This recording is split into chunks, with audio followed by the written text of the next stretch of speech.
దైవానుగ్రహంతో అందరూ బాగున్నారని ఆశిస్తూ వారం వారం మనం వార ఫలాల గురించి తెలుసుకుంటున్నాం కదండి. ఈ వారం జూన్ 28 నుంచి మనకి జూలై 3వ తారీఖు వరకు ద్వాదశ రాశుల వారికి ఎలా ఉందో పరిశీలించుకుందాం. మొదటిగా మేషరాశి. ఈ వారం మేషరాశి వారికి ఉత్సాహం, ధైర్యం పెరుగుతాయండి. చాలా రోజులుగా ఆగిపోయిన పనులు పూర్తయ్యే అవకాశం కనపడుతోంది. ఉద్యోగస్తులకు ఉన్నత అధికారుల నుంచి ప్రశంసలు లభిస్తాయి. వ్యాపారులకు కొత్త అవకాశాలు వస్తాయి, అలాగే లాభాలు కూడా కనపడతాయండి. మీకు వచ్చే కొత్త అవకాశాలు అనేది భవిష్యత్తులో చాలా అనుకూలంగా ఉండబోతున్నాయండి. అవి అందిపుచ్చుకునే అదృష్టం మీ చేతుల్లో ఉంది. కుటుంబ సభ్యుల సహకారం కూడా లభిస్తుంది. అయితే కోపాన్ని తగ్గించుకోవడం మంచిది. ఆరోగ్యపరంగా చిన్నపాటి అలసట అనేది ఉండవచ్చు, ఏం పర్వాలేదండి. ఇక ఆరాధించాల్సిన దైవం గురించి తెలుసుకోవాలనుకుంటే శ్రీ హనుమంతుల వారిని ఆరాధించుకోవడం, హనుమాన్ చాలీసాను పారాయణం చేయడం వల్ల మీకు ఇంకా మీరు అనుకున్న వ్యాపారంలో అవకాశాల పురోగతి ఉంటుంది. అలాగే పాటిస్తారని ఆశిస్తూ తదుపరి వృషభ రాశి. వృషభ రాశి వారికి ఈ వారం ఆర్థికంగా అనుకూలంగా ఉంటుంది. రావాల్సిన బాకీలు తిరిగి వచ్చే అవకాశం కనపడుతుంది. కుటుంబంలో ఆనందం ఉంటుంది. శుభకార్యాల కోసం కుటుంబస్తులతో ఆలోచన అనేది జరుగుతాయి. ఈ వారంలో ఉద్యోగంలో మీ కృషికి మంచి గుర్తింపు అనేది లభిస్తుందండి. ప్రశంసలు కూడా లభిస్తాయి. అనవసరమైన ఖర్చులు కనపడుతున్నాయండి. ఈ ఖర్చు అవసరమా లేదనే 1-10 సార్లు ఆలోచించుకుని ఖర్చు చేయడం అనేది చాలా మంచిది వృషభ రాశి వారు. అలాగే ఆరోగ్యంపై మాత్రం చాలా వరకు శ్రద్ధ పెట్టాల్సి ఉంటుంది. ఇక ఆరాధించాల్సిన దైవం శ్రీ మహాలక్ష్మీదేవిని ఆరాధించడం వల్ల, శుక్రవారం ఆవునేతి దీపాన్ని వెలిగించడం వల్ల వృషభ రాశి వారికి చాలా అనుకూలంగా ఉండబోతోంది. తదుపరి మిథున రాశి. మిథున రాశి వారికి ఈ వారం కొత్త పరిచయాలు లాభాన్ని తెస్తాయి. ఉద్యోగంలో కొత్త బాధ్యతలు వస్తాయండి.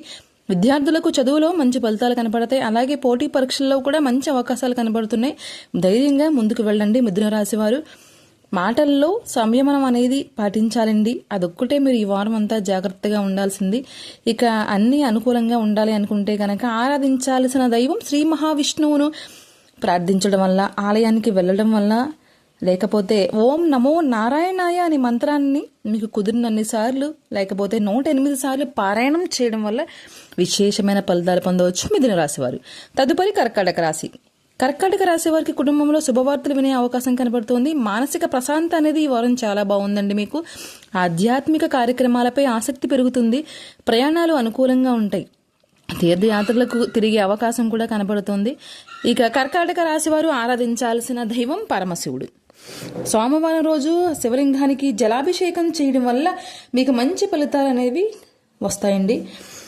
ఇక తదుపరి సింహరాశి.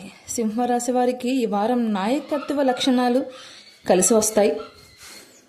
మంచి అవకాశాలు కూడా రాబోతున్నాయండి. వ్యాపారంలో లాభాలు ఉంటాయి. ఉద్యోగస్తులకు మంచి పురోగతి ఉంటుంది. కానీ ఆరోగ్యంపై మాత్రం ఈ వారం అంతా మీరు చాలా చాలా శ్రద్ధ పెట్టి జాగ్రత్తగా ఉండాల్సిన వారంగా కనపడుతుంది. ఇక మీకు ఆరోగ్యపరంగా బాగుండాలి, అనుకూలించాలి అంటే గనక ఆరాధించాల్సిన దైవం శ్రీ సూర్యనారాయణ స్వామి వారిని ఆరాధించుకోవాలి. ప్రతి ఉదయం సూర్యుని అర్ఘ్యం సమర్పించి ఆదిత్య హృదయాన్ని చదువుకోవడం వల్ల సింహరాశి వారికి అనుకూలంగా ఉండబోతోంది. తదుపరి కన్యా రాశి. ఉద్యోగం, వ్యాపారాల్లో పురోగతి ఉంటుంది. విద్యార్థులకు అనుకూల సమయం. కుటుంబ సభ్యులు సలహా మీకు ఉపయోగపడుతుంది. ఆర్థికంగా స్థిరంగా ఉంటారు. ఈ వారం అంతా కూడా కుటుంబ సభ్యులు ప్రేమ, మీకు మనశ్శాంతి, ఆనందం అనేది చాలా బాగుంది కన్యా రాశి వారికి. ఈ వారం అంతా కూడా మరి శ్రీ గణపతిని ఆరాధించడం వల్ల ఇంకా చాలా తృప్తిగా ఉండబోతోంది ఈ వారం అంతా కన్యా రాశి వారికి. బుధవారం రోజు గరికతో స్వామివారిని పూజించండి. తదుపరి తులారాశి.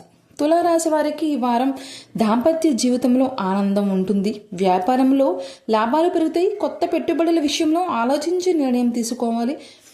మీరు తొందరపాటు నిర్ణయం తీసుకుంటే కనుక చాలా బాధపడాల్సి ఉంటుందండి. 1-10 సార్లు ఆలోచించి పెట్టుబడుల విషయంలో ఆలోచించుకోవాల్సిన వారంగా కనబడుతోంది తులారాశి వారికి. ఇక ఆరాధించాల్సిన దైవం శ్రీ మహాలక్ష్మిని పూజించుకోవాలి. శుక్రవారం రోజు అమ్మవారి అష్టోత్తరం కానీ లలిత సహస్రనామం పారాయణం చేసినా, విన్నా, అమ్మవారి పూజించుకున్నా మీకు అనుకూలంగా ఉండబోతోంది. తదుపరి వృశ్చిక రాశి. మొదట కొన్ని ఆటంకాలు కనపడతాయండి. కష్టపడితేనే మనకు విజయం అనేది ఉన్నది కదా, అది ఈ వారం మీకు కనపడుతుంది. ఎదురైనా ఎన్ని కష్టాలు వచ్చినా చివరికి విజయం మీదే అవుతుంది. శత్రువులపై విజయం సాధిస్తారండి. ఆరోగ్యం శ్రద్ధ వహించండి. ఆరోగ్యం మాత్రం చాలా చాలా శ్రద్ధ వహించాల్సి ఉంటుంది మీరు.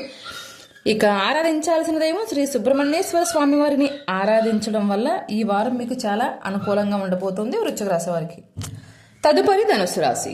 ఈ వారం ధనుసు రాశి వారికి చాలా వరకు కలిసి వస్తుందండి. ఉద్యోగంలో అభివృద్ధి ఉంటుంది. కుటుంబ సభ్యులతో సంతోషంగా గడుపుతారు. కుటుంబంలో తీర్థయాత్రలకు తిరిగే అవకాశం కూడా కనబడుతుంది. ధనుసు రాశి వారికి కొత్త అవకాశాలు మీ తలుపు తడతాయండి. ధనుసు రాశి వారికి ఆ అవకాశాలను అందిపుచ్చుకుంటేనే మీకు బాగుంటుంది భవిష్యత్తులో కూడా. ఇక వృశ్చిక రాశి వారు ఆరోగ్య విషయంలో మాత్రం చాలా శ్రద్ధ వహించండి. చాలా జాగ్రత్తగా ఆరోగ్యాన్ని చూసి అశ్రద్ధ అనేది చేయవద్దు. ఇక ఆరాధించాల్సిన దైవం గురించి తెలుసుకోవాలి అనుకుంటే కనుక శ్రీ సుబ్రహ్మణ్యేశ్వర స్వామివారిని ఆరాధించి మంగళవారం నాడు స్వామివారి ఆలయానికి వెళ్ళండి. మంగళవారం రోజు ఇంట్లో దీపాన్ని ఉంచుకుని పూజించుకోవడం వల్ల మీకు అనుకూలంగా ఉండబోతుంది ఆరోగ్య విషయంలో. అలాగే పాటిస్తారని కోరుకుంటూ తదుపరి ధనుసు రాశి. ధనుసు రాశి వారికి ఈ వారం అదృష్టం కలిసి వస్తుందండి. ఉద్యోగంలో అభివృద్ధి ఉంటుంది. కుటుంబ సభ్యులతో సంతోషంగా గడుపుతారు. కుటుంబంతో కలిసి నిర్ణయాలు తీసుకునే వారం. కుటుంబంలో శుభవార్తలు కూడా ఉంటారండి ధనుసు రాశి వారు. కొత్త అవకాశాలు మీ తలుపు తడితే ఆలోచించి నిర్ణయం తీసుకుని ముందుకు వెళ్ళండి. ఆరోగ్యం అంతా బాగానే ఉంటుంది. స్నేహితులతో చాలా ఆనందంగా సంతోషంగా గడుపుతారు ధనుస్సు రాశి వారు. అన్ని రకాలుగా కూడా చాలా వరకు ధనుస్సు రాశి వారికి ఈ వారం బాగుందండి. ఇక ఆరాధించాల్సిన దైవానికి వచ్చినట్లయితే మనం శ్రీ వెంకటేశ్వర స్వామి వారిని ఆరాధించుకోవడం వల్ల ఓం నమో వెంకటేశాయ అనే మంత్రాన్ని 108 సార్లు జపించడం వల్ల మనకి చాలా వరకు బాగుంటుంది. అలాగే పాటిస్తారని కోరుకుంటూ తదుపరి మకర రాశి. మకర రాశి వారికి ఉద్యోగంలో మంచి గుర్తింపు లభిస్తుంది. ఆర్థిక పరిస్థితి అనేది మెరుగుపడుతుందండి. ఆరోగ్యాన్ని మాత్రం నిర్లక్ష్యం చేయకండి. ఆరాధించాల్సిన దైవం శనీశ్వరుడు. రేపే శని జయంతి. శనీశ్వరుని మనం నువ్వుల నూనెతో దీపం వెలిగించినట్లయితే మీకు చాలా వరకు అనుకూలంగా ఉండబోతోంది మకర రాశి వారికి. అలాగే మీకు రేపు కుదరకపోతే ఏదైనా ఒక రోజు వెళ్ళి ఆలయానికి వెళ్ళి ఈ శనీశ్వరునికి నువ్వుల నూనె దీపాన్ని వెలిగించడం వల్ల అన్ని రకాలుగానూ అవకాశం కనబడుతుంది. బాగుంటుందండి. అలాగే పాటిస్తారని ఆశిస్తూ తదుపరి కుంభరాశి. కుంభరాశి వారికి కొత్త అవకాశాలు వస్తాయి. స్నేహితుల సహకారము లభిస్తుంది. ప్రయాణాలు ప్రయోజనకరంగా ఉంటాయి. కుటుంబంలో ప్రశాంత వాతావరణం ఉంటుంది. వారం అంతా మీరు చాలా సంతోషంగా ఆనందంగా కనపడతారండి. అలాగే నడుస్తుంది మీకు ఈ వారం అంతా కూడా కుంభరాశి వారికి. మీకంతా బాగుండాలని నేను కూడా కోరుకుంటున్నానండి. ఇంకా ఆరాధించాల్సిన దైవం పరమేశ్వరుణ్ణి ఆరాధించడం వల్ల ఓం నమశివాయ అనే మంత్రాన్ని 108 సార్లు పారాయణం చేయడం వల్ల కూడా మీకు చాలా వరకు అనుకూలంగా ఉండబోతుంది. మంత్ర జపమైనా పర్వాలేదు, పూజించుకున్నా పర్వాలేదు, స్వామివారికి అభిషేకం చేయించుకున్నా పర్వాలేదు, ఏది కుదిరితే అది చేసుకోండి. కుంభరాశి వరకు మీకు ఇంక ఈ వారం తిరిగి అనేదే ఉండదు. తదుపరి మీనరాశి. మీనరాశి వారికి ఈ వారం ఆధ్యాత్మిక ఆసక్తి పెరుగుతుంది. ధనలాభం కలుగుతుంది. కుటుంబంలో శుభకార్యాలు చర్చలు జరుగుతాయి. కుటుంబంలో నిర్ణయాలు తీసుకోవడానికి చాలా మంచి అవకాశంగా కనబడుతోంది. స్నేహితులతో కానీ, మీరు చేసే ఉద్యోగంలో కానీ, మీరు రాసే పోటీ పరీక్షల్లో కానీ చాలా మంచి ఫలితాలు కనబడుతున్నాయి. ప్రతి విషయంలోనూ ధైర్యంగానే మీరు ముందడుగు వేయడానికి ప్రయత్నం చేయండి. విజయం మీ సొంతం అవుతుంది. అలాగే ధైర్యంగా ముందుకు వెళ్తారని ఆశిస్తూ ఆరాధించాల్సిన దైవానికి వచ్చినట్లయితే మనం శ్రీ దత్తాత్రేయ స్వామి వారిని ఆరాధించుకోవడం వల్ల శ్రీ దత్తాత్రేయ స్తోత్రాన్ని పారాయణం చేయడం వల్ల స్తోత్రం అనే ఉంటుందండి. దత్తాస్తవం అనే ఉంటుంది. అలాగే ఏది కుదిరితే అది పారాయణం చేసుకుని మీకు రానట్లయితే ఆ పారాయణాన్ని విన్నా సరే మీకు దోషం అనేది పోతుందండి. అవకాశాలు అనేవి చాలా బాగుంటాయి. అందరూ బాగుండాలి, అందులో నేను ఉండాలి. అలాగే రేపే మనకి శని జయంతి ఉంది. శనివారం మన అదృష్టం కొద్దీ మనకి ఈ నెలలో 2 శని జయంతులు వచ్చినాయండి.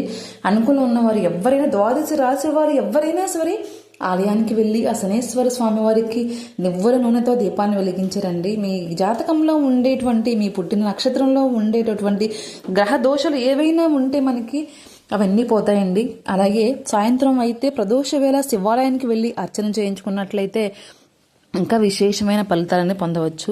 ఇలా ప్రతిదీ ఏ ఒక్కటైనా పాటించుకుంటారని ఆశిస్తూ మీ అందరి ఆశీస్సులతో నాకు శ్రీరామరక్ష.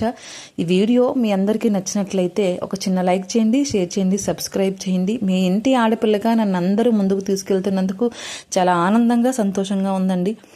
ఆ స్వామివారి ఆశీస్సులతో పాటు మీ అందరి ఆశీస్సులే నాకు శ్రీరామరక్ష.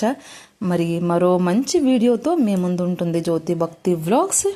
మీ అందరికీ తెలుసు కదండి, మన భక్తి ఛానల్లో అంతా పూజలు, వ్రతాలు, ఈ రాశి ఫలాల గురించి వివరంగా తెలియజేస్తున్నాను. ఇంకా ఇప్పటి వరకు ఎవరూ సబ్స్క్రైబ్ చేయలేని వాళ్ళు ఉంటే కనుక సబ్స్క్రైబ్ చేయండి, షేర్ చేయండి, లైక్ చేయండి. మరో మంచి వీడియోతో మీ ముందు ఉంటుంది జ్యోతి భక్తి వ్లాగ్స్. మరి ఇక సెలవు తీసుకుంటున్నానండి.